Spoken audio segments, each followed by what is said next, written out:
22 heures sur Télé Djibouti. Merci de nous rejoindre pour cette nouvelle édition. Voici les titres de l'actualité de ce soir. Le ministère de la Femme et de la Famille et le ministère des Affaires étrangères ont co-présidé donc une rencontre portant sur la politique nationale du genre à Djibouti. Et l'ONU appelle à l'acheminement de l'aide et Israël reporte l'ouverture du passage de Rafah entre Gaza et l'Égypte. Voilà pour les titres, bonsoir à tous. La délégation officielle djiboutienne a pris part au Forum mondial d'alimentation et d'investissement main dans la main au siège de la FAO à Rome en Italie. Lors de la session dédiée aux pays partenaires, le ministre de l'Agriculture, Mohamed Ahmed Awalé, a prononcé une allocution remarquée soulignant la volonté de Djibouti d'intégrer pleinement l'initiative Hand in Hand 2025 à travers une stratégie agricole moderne, compétitive et agricole. Et le ministre a rappelé que pour la première fois, Djibouti présentait un plan d'action d'investissement structuré et aligné sur les objectifs de développement durable, fruit d'une collaboration étroite avec les équipes techniques de la FAO. Il a mis en avant les 4 projets prioritaires à fort potentiel économique. Et présenté par le secrétaire général du ministère de l'Agriculture, le plan d'investissement national d'un montant global de 101 millions de dollars reflète la vision du gouvernement pour une agriculture durable, génératrice d'emplois et d'opportunités pour le secteur privé. Le ministre a conclu donc ses propos que Djibouti était prête, que les projets étaient structurés et que les priorités alignées sur les objectifs de développement durable et les portes ouvertes aux partenariats publics et privés.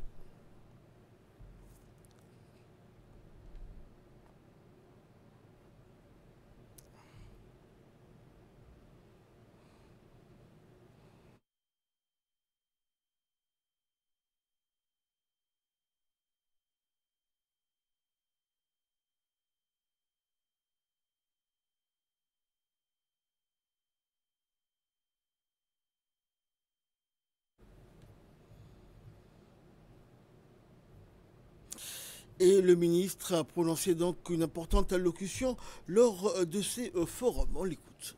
Vous informer qu'il y a eu d'abord la coïncidence entre le 80e anniversaire de la FAO avec la journée habituelle mondiale de l'alimentation que nous faisons chaque année au mois d'octobre, que nous fêtons au niveau de la FAO.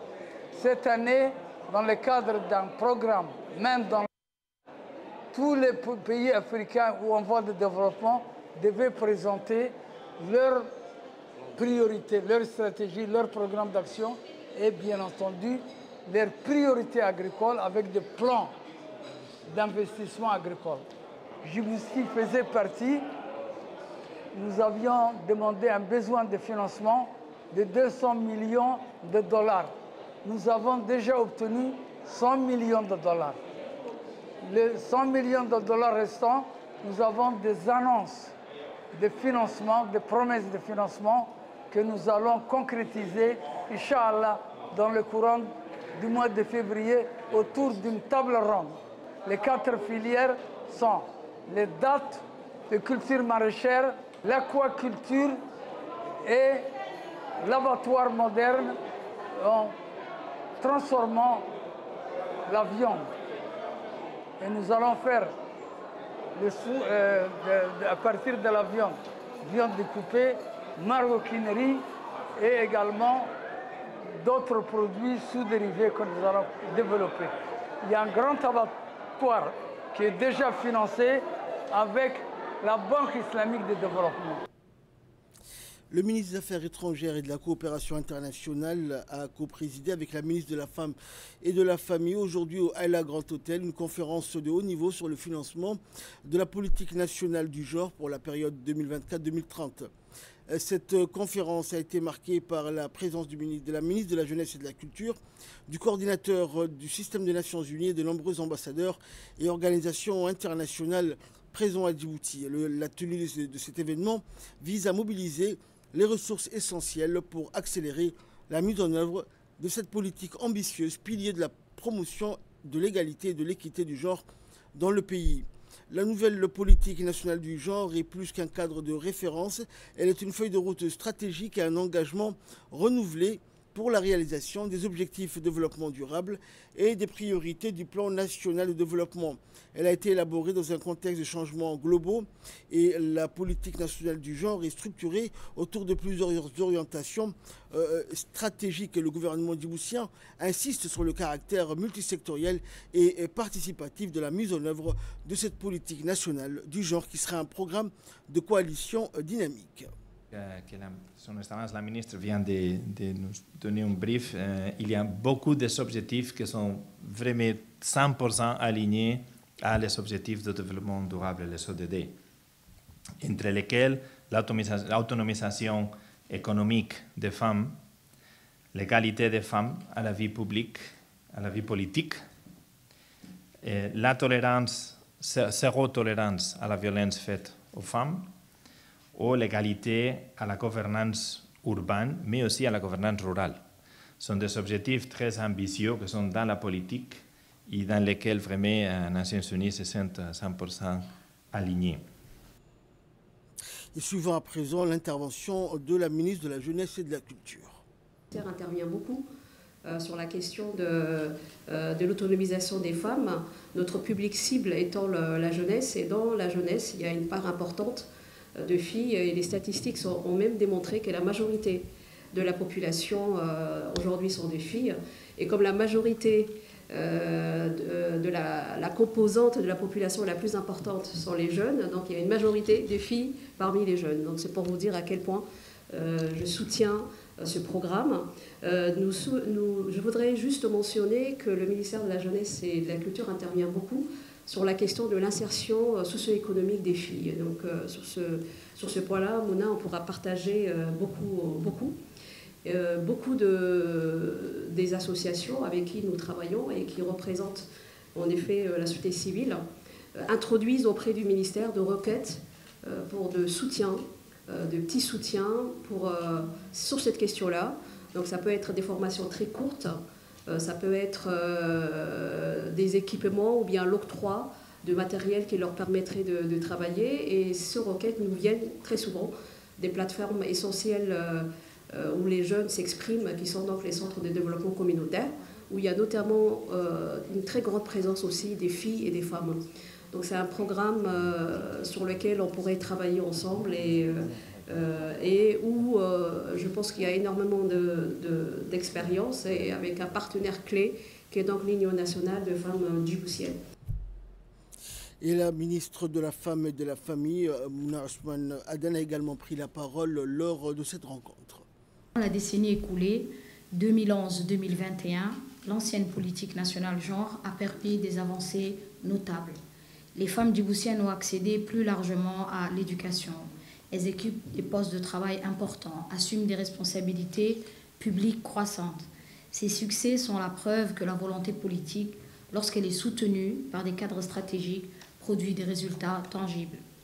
Mais Djibouti n'est pas seulement un État qui s'est contenté d'améliorer le cadre juridique et politique du genre dans son environnement. Notre pays est devenu un laboratoire de l'émancipation féminine dans le cadre de la Corne de l'Afrique. Il est fondamental de souligner que ces résultats n'auraient été possibles sans la continuité de l'engagement du gouvernement, transcendant les cycles budgétaires et les priorités immédiates. La cohérence et la persistance de nos programmes, notamment dans l'éducation des filles, la santé maternelle et infantile, a créé un socle de progrès irréversible. La politique que nous présentons aujourd'hui, 2024-2030, capitalise sur cette résilience. Elle est le prolongement logique, plus ambitieux et mieux ciblé des efforts passés. Cependant, nous devons faire preuve de lucidité. Des défis majeurs persistent, créant des freins et des limites à la pleine efficacité de nos interventions, sans compter que nous faisons face à un défi de coordination qu'il est de notre devoir de combler. Depuis 2020, le monde a basculé. La pandémie du Covid-19, l'accélération des dérèglements climatiques et l'avènement rapide des technologies numériques posent des nouveaux risques, touchant nos femmes de manière différenciée et disproportionnée. Notre nouvelle politique est née de cette observation. Elle est une réponse stratégique et résiliente à cette nouvelle réalité. En effet, nous faisons face à cette nouvelle stratégie, à cette nouvelle génération de menaces. La détérioration du climat frappe nos communautés rurales avec une intensité particulière, les femmes étant les premières affectées par la raréfaction de l'eau et l'insécurité alimentaire. Et le ministre des Affaires étrangères et de la coopération internationale, clôturant donc la série des interventions, a indiqué que ce programme allait contribuer directement à l'autonomisation des femmes et à la transformation sociale du pays. On l'écoute. C'est avec plaisir que je me joins à vous pour l'ouverture de cette conférence de haut niveau et particulièrement honoré de co-présider cet événement aux côtés de Mme Mouna, ministre de la Femme et de la Famille, pour aborder un enjeu capital pour notre avenir commun, le financement de la politique nationale du genre. Permettez-moi en premier lieu de vous exprimer ma sincère reconnaissance pour votre présence et votre participation. Votre mobilisation remarquable et les témoignages éloquents de l'importance capitale que vous accordez à la cause universelle de l'égalité entre les femmes et les hommes. C'est une cause de dignité, mais avant tout, un puissant moteur de développement durable et de paix pour nos sociétés. Mesdames et messieurs, notre pays, et en partant de la volonté du président de la République, son Excellence Ismaël Omar Guelleh, a fait le choix irrévocable d'intégrer pleinement la promotion du genre au cœur de son agenda national. L'adoption de la politique nationale du genre illustre cette volonté politique forte de bâtir une société plus juste, plus inclusive et fondamentalement respectueuse des droits de chacun.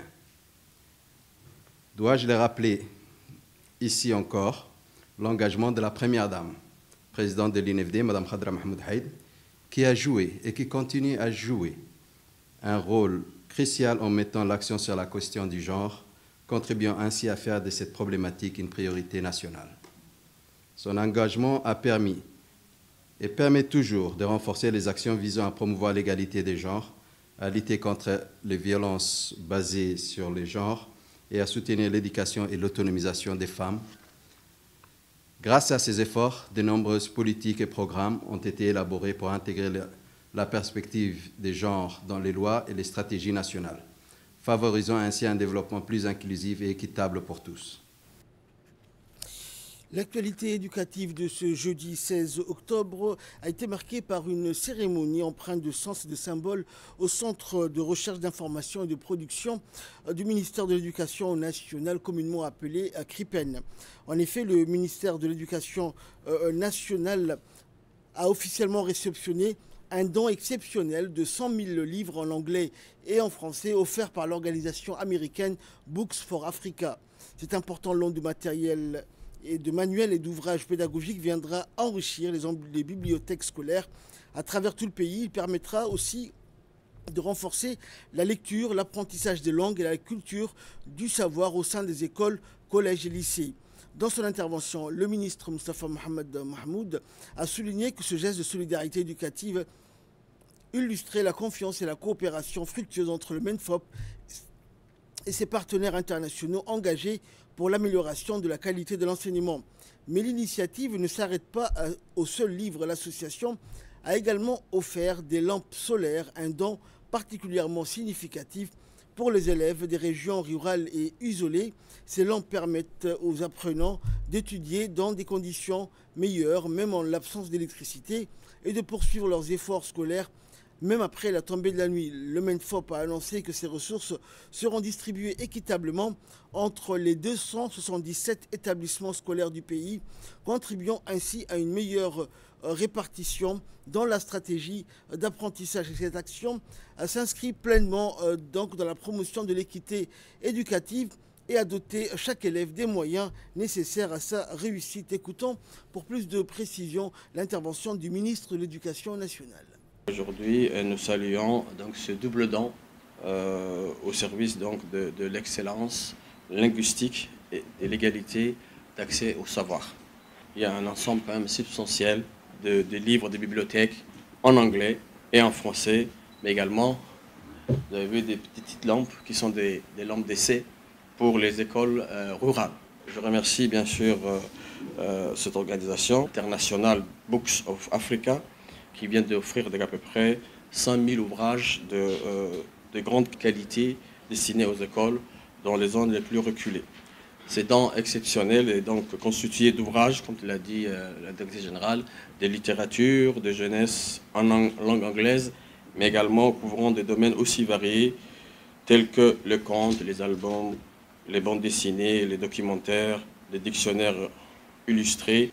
Donc, il s'inscrit pleinement donc dans la mise en œuvre de notre politique nationale du livre et de la lecture, ainsi que les réformes linguistiques visant à renforcer la langue, notamment anglaise, et également toute langue étrangère, en particulier donc l'anglais, qui nous permet d'ouvrir dans le monde scientifique. Ces livres sont donc pour soutenir votre engagement, chers enseignants, et votre mission essentielle qui est de former des citoyens curieux, critiques, éclairés et plurilinguistiques. L'inspection d'anglais certainement jouera un rôle clé dans la mise en valeur rapide de ce don. Elle sera sollicitée pour accompagner les écoles dans l'utilisation des livres ou ouvrages et à veiller à ce que, bien sûr, leur impact se traduise par une amélioration visible. Chers parents, votre rôle est aussi déterminant. Invitez vos enfants à lire régulièrement, à partager leur lecture avec eux, à raconter leur histoire et à développer, bien sûr, leurs compétences linguistiques, notamment en français, en anglais et en arabe. Parce que nous avons la fierté de dire, oui, nos jeunes sortant des lycées sont trilingues. Ça, c'est ce qu'on ose dire et on le dira. Ils parlent aussi bien l'anglais, l'arabe, également le français. Faites, chers parents du livre, un lien vivant entre la maison et l'école. Donc enfin, au nom du ministère de l'Éducation nationale et de la formation professionnelle, j'adresse donc nos remerciements les plus sincères à Books for Africa pour ce partenariat exemplaire et visionnaire. Donc l'accès aux livres est un droit fondamental. Aujourd'hui, grâce à vous, donc ce droit devient une réalité tangible dans nos écoles. Donc merci à Books for Africa. Sous la supervision du ministre de l'Environnement, Mohamed Abdelkader Moussa Helem, et du ministre de la Décentralisation, Rassim Haroun Ali, une cérémonie officielle de lancement du projet de gestion durable des ressources en eau et pâturage s'est tenue au Sheraton Hotel. Cet événement a été réalisé et en étroite collaboration avec le Programme des Nations Unies pour le développement, l'objectif étant de renforcer la résilience climatique des communautés rurales et en adoptant des pratiques durables. Ce projet vise à assurer une gestion efficiente des ressources naturelles, contribuant ainsi à la sécurité alimentaire, à la préservation de l'environnement et à l'amélioration des conditions de vie des populations rurales. Cette initiative s'inscrit dans une démarche de partenariat et d'engagement volontaire pour relever les défis au changement climatique et à la gestion des ressources naturelles dans notre pays.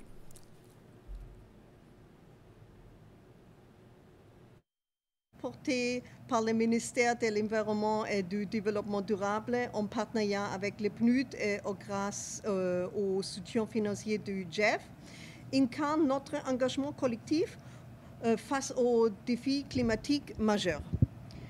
Bénéficiant d'un financement de 23,3 millions de dollars du GEF, ce projet permettra à Djibouti d'anticiper et de mieux s'adapter aux impacts du changement climatique qui affectent gravement les ressources en eau, les pâturages et par conséquent les moyens de subsistance de la population rurale. Je tiens à exprimer ici ma profonde gratitude au GEF pour sa confiance renouvelée et son appui constant de la vision ambitieuse du gouvernement de Djibouti en matière de climat. Et suivons à présent l'intervention du ministre de l'Environnement et du Développement durable. C'est pour moi un grand honneur et un réel plaisir de vous souhaiter la bienvenue à cet atelier de lancement officiel du projet intitulé « Gestion durable des ressources en eau et en pâturage pour une meilleure résilience climatique des communautés rurales de Djibouti », financé par le Fonds mondial de l'environnement, Fonds pour l'environnement mondial, et mis en œuvre en partenariat avec le PNUD. La République de Djibouti, à l'instar de nombreux pays de la région, fait face aux défis environnementaux majeurs liés aux effets du changement climatique. Raréfaction des ressources en eau, dégradation des pâturages et fragilisation des moyens de subsistance des communautés rurales. Ces défis menacent directement notre sécurité alimentaire la stabilité de nos écosystèmes pastoraux, la résilience de nos populations et en particulier celles vivant dans les zones arides et semi-arides. C'est dans ces contextes que le gouvernement de Djibouti, à travers le ministère de l'Environnement et du Développement durable, a élaboré ces projets structurants. Ils visent à renforcer la gestion intégrée et durable des ressources naturelles tout en améliorant la résilience climatique des communautés rurales. C'est dans cette optique que le président de la République, son Excellence M. Ismaël Omar Guelleh, n'a cessé de plaider pour que notre pays devienne un pionnier du développement durable à travers des politiques ambitieuses et des actions concrètes en faveur de la protection de l'environnement et de la lutte contre le changement climatique. Ces projets ambitionnent notamment d'améliorer la gouvernance de l'eau et des pâtirages à travers une planification participative et inclusive, réhabiliter les infrastructures hydrauliques existantes et promouvoir les nouvelles solutions durables pour un meilleur accès à l'eau, restaurer les écosystèmes dégradés, notamment les zones pastorales, afin de préserver la biodiversité et les moyens de subsistance des éleveurs, renforcer les capacités des acteurs locaux, des collectivités régionales et des services techniques déconcentrés, sensibiliser les communautés à l'adaptation au changement climatique, à la préservation des ressources naturelles. La réussite de ces projets repose sur une approche participative et inclusive, mobilisant des collectivités régionales, les services déconcentrés de l'État, les communautés bénéficiaires, ainsi que l'ensemble des partenaires techniques et financiers ici présents. Dans l'actualité également, le ministère de l'Énergie, en collaboration avec l'Agence française de développement, a organisé aujourd'hui à Énergie à Parc un atelier consacré au lancement officiel du projet d'efficacité énergétique des bâtiments administratifs BIBA. Cet atelier s'inscrit dans la vision présidentielle Djibouti 2035 et s'insère parfaitement dans les efforts déployés par le gouvernement à travers le département de l'énergie en matière de promotion d'une gestion responsable et durable des ressources énergétiques nationales. Ce projet rentre dans le cadre de la mise en œuvre de la stratégie du ministère de l'Énergie, reposant sur 3 piliers essentiels, à savoir la rénovation thermique des bâtiments, l'adoption des normes plus strictes pour les nouvelles constructions et l'utilisation des énergies renouvelables, notamment le solaire, et la promotion d'une culture de la sobriété énergétique. Qui va nous pousser à consommer davantage d'électricité. Cette consommation parfois d'énergie fossile participe également au dérèglement climatique, qui lui-même va réchauffer, qui lui-même va nous pousser encore à augmenter les climatiseurs. Bref, ce cercle vicieux, tout le monde en est conscient. Nos anciens nous en parlent, les météorologues nous en parlent, les scientifiques nous alertent. Certains choisissent de ne pas voir ou de détourner le regard. Je sais que ce n'est pas du tout le cas de Djibouti et de son gouvernement. L'ambition portée dans la vision Djibouti 2035 est importante. Elle est claire. Réduction de la consommation d'énergie, mais aussi réduire la dépendance par rapport à la consommation énergétique qui vient d'Éthiopie. Donc aller vers davantage de souveraineté énergétique. Le projet PIBA a pour vocation, a pour ambition de briser ce cercle que je décrivais en se concentrant dans un premier temps sur les bâtiments énergétiques qui représentent une consommation importante. Et écoutons également l'intervention du ministre de l'Énergie et des Ressources naturelles, Younis Ali Guedi. C'est un réel plaisir et un immense honneur pour moi de présider cet important atelier de lancement officiel du projet pilote d'efficacité énergétique des bâtiments administratifs. Avant d'étaler cette initiative qui marquera un tournant décisif dans le paysage énergétique national, je tiens d'emblée à remercier le directeur de l'Agence française de développement pour son accompagnement dans la réalisation de nos objectifs nationaux de développement durable et pour tout le soutien technique et financier de son agence à ces projets, qui a une importance capitale pour notre pays, constituant par ailleurs un bel exemple de la coopération bilatérale fructueuse et du partenariat stratégique productif entre la République de Djibouti et la République française. Comme vous le savez, le secteur des bâtiments est un consommateur d'énergie majeur, représentant une importante une importante de la consommation énergétique totale dans notre pays, provenant principalement de la climatisation, de l'éclairage et des équipements utilisés. Il est, à juste titre, l'un des premiers postes de dépenses énergétiques de l'État et l'un des principaux émetteurs des gaz à effet de serre. Conscient du fait que la performance énergétique des bâtiments est un enjeu clé de la transition écologique et énergétique pour réduire l'impact environnemental et lutter contre le réchauffement climatique, sous l'égide du président de la République, Al-Hajj Ismaël Omar Guelleh, nous avons décidé d'amorcer une véritable mutation énergétique et une amélioration de la gouvernance du secteur de l'énergie en plaçant la maîtrise de l'énergie et l'efficacité énergétique des bâtiments au cœur des politiques énergétiques nationales. Relevant d'une responsabilité collective, pour ce faire, nous avons opté pour une approche multisectorielle et participative. Nous savons pertinemment que la réduction de la consommation d'énergie des bâtiments est incontestablement un levier stratégique de notre transition énergétique pour atteindre la neutralité carbone et un enjeu sociétal, car l'optimisation de l'efficacité énergétique dans le secteur répondra à la problématique de la précarité énergétique et l'adaptation au changement climatique. Dans le cadre du projet national Last Miles, la CAM, la centrale d'achat des médicaments et matériels essentiels, a lancé une opération logistique d'envergure visant à renforcer la chaîne d'approvisionnement pharmaceutique jusqu'aux zones les plus reculées du pays. Cette initiative ambitieuse a permis en 2024 l'acheminement rapide et sécurisé des produits médicaux vers les postes de santé de la région d'Ali Sabié et ses sous-régions.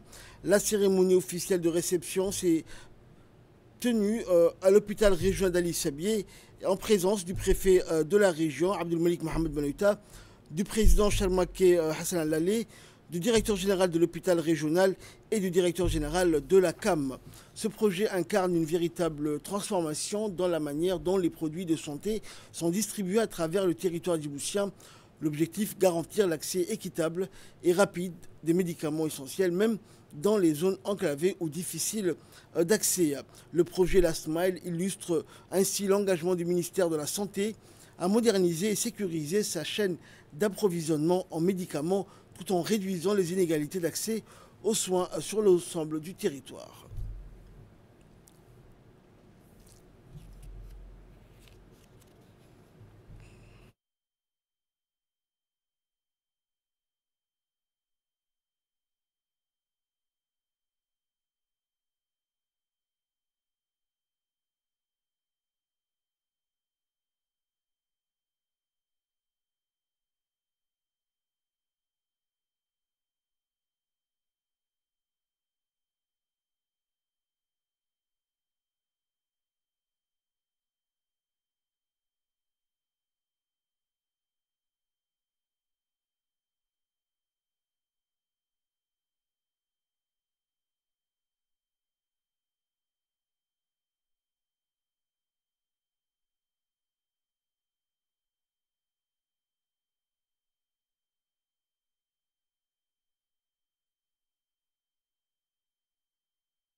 Officielle à Doha au Qatar, le directeur général de l'Agence nationale des personnes handicapées de Ali Saïd Mahmoud a effectué plusieurs rencontres de haut niveau visant à renforcer les liens de coopération entre la République de Djibouti et l'État du Qatar dans le domaine du développement social et de l'inclusion des personnes en situation de handicap. La première étape de cette visite a été marquée par l'audience accordée par Daïb Doubadroblé, ambassadeur de Djibouti auprès de l'État du Qatar. Cette rencontre s'inscrivait dans le cadre des échanges institutionnels réguliers entre l'Agence nationale des personnes handicapées et la représentation diplomatique de Djibouti en vue de valoriser les initiatives nationales et de consolider les partenariats internationaux. Et le directeur général de la MPH, Daïb Doubadroblé, ambassadeur de Djibouti auprès du Qatar, a été reçu par Madame Boutein Bint Ali Jabr Al-Nouaimi, ministre du Développement social et de la Famille de l'État du Qatar. Cette rencontre a permis d'approfondir les échanges autour des politiques et initiatives menées par les deux pays en faveur du bien-être, de l'autonomie et de la pleine participation des personnes en situation de handicap. Cette série de rencontres illustre la volonté commune du Qatar et de Djibouti de consolider leur partenariat dans le domaine du développement social et réaffirme l'engagement de l'ANPH à promouvoir une société inclusive et solidaire où chaque personne, quelle que soit sa situation de handicap, trouve sa place et contribue au développement du pays.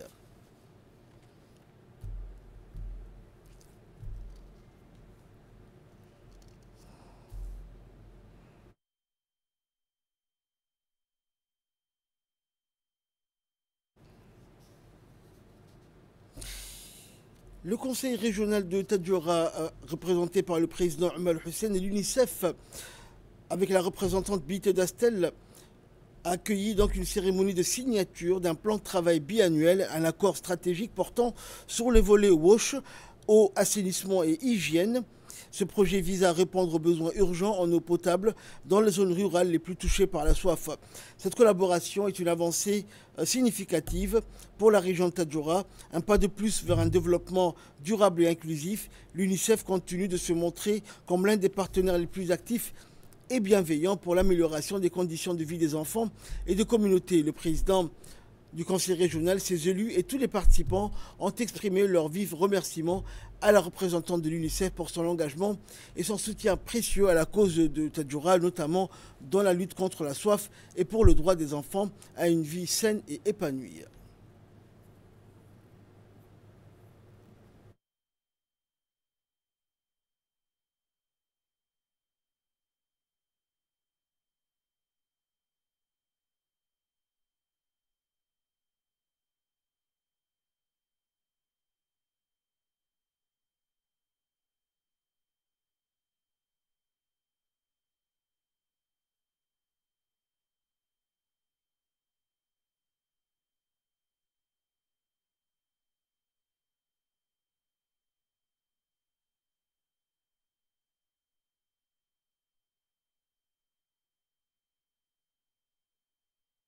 On a vu ensemble avec mon ami le président beaucoup de besoins. On a parlé depuis quelques ans des projets phares dans chaque domaine.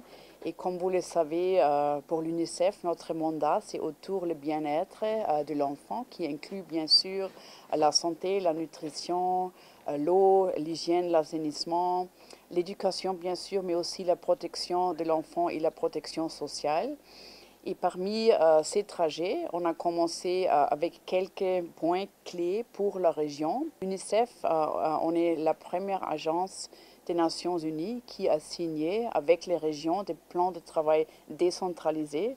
On peut dire qu'on a osé quelque chose qu'on n'a pas fait avant.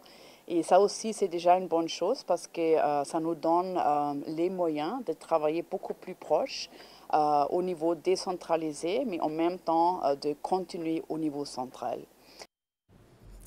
Et c'était dans les titres de cette édition pour clore l'actualité de ce soir. Au 7e jour du cessez-le-feu, après 735 jours de guerre contre les Palestiniens de la bande de Gaza, les organisations internationales continuent d'exiger qu'Israël ouvre tous les points de passage afin de permettre l'acheminement de l'aide aux habitants du secteur, tandis que les États-Unis ont annoncé le lancement de la deuxième phase de l'accord de fin de guerre et la mise en place d'une force internationale de stabilité. Des sources ont exclu l'ouverture du passage de Rafah ce jeudi et prévoient son fonctionnement au milieu de la semaine prochaine. Elles ont précisé que l'ouverture pourrait être retardée en raison de complications sécuritaires et logistiques pour le transit des passagers et des marchandises entre Gaza et l'Égypte.